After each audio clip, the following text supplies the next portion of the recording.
Hi. Hello అండి. మన రాజుగారు వర్క్ చేసినప్పుడు ఆయనకి అనిపించి నాకు చెప్పారండి.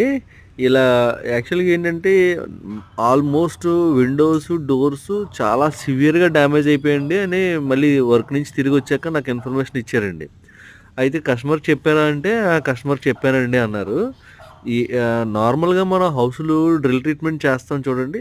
అప్పుడు డ్రిల్ ట్రీట్మెంట్ చేసేటప్పుడు సివియర్ డ్యామేజ్ ఉన్నాయనుకోండి కస్టమర్‌కి ఇన్ఫార్మ్ చేస్తాం. ఎందుచేతనంటే అండి, ఇందులో 2 ప్రాబ్లమ్స్ ఉన్నాయండి. అలా ఉంచేస్తే గనక అయి సడెన్‌గా పడిపోయే ఛాన్స్ ఉంటదండి.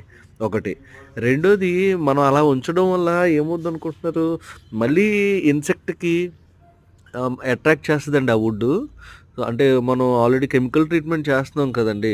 సో, కెమికల్ ట్రీట్మెంట్ చేసేటప్పుడు ఇన్సెక్ట్ ఎలా ఉంటదంటే ఒకసారి చంపామనుకోండి, దాన్ని అందులో ఒక క్వీన్ గాని, లేదా ఒక సోల్జర్ గాని దాంట్లో నివసించాయనుకోండి, మళ్ళీ దాన్ని వుడ్‌ని డ్యామేజ్ చేయడానికి ట్రై చేస్తది. దానివల్ల ఇంకా ఎక్కువ ఇప్పుడు నార్మల్‌గా ఎక్కడైనా టర్మైట్ స్టార్ట్ అయిందనుకోండి, మేము కస్టమర్స్‌కి చెప్తాం.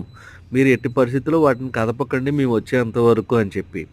అంచేత సో, ఈ 2 ప్రాబ్లమ్స్ రాకుండా ఉండాలంటే ముందే మనం రెక్టిఫై చేసుకోవడం బెస్ట్ అండి. అంటే అంత సివియర్ అయ్యేంత వరకు వెయిట్ చేయకుండా ఒకటి.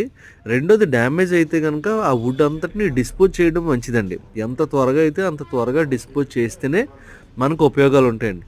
ఈ ఇంట్లో ఏంటంటే మొత్తం ఆల్మోస్ట్ అంతా డ్యామేజ్ అయిపోయిందండి. కానీ ట్రీట్మెంట్ చేసాం. Thank you.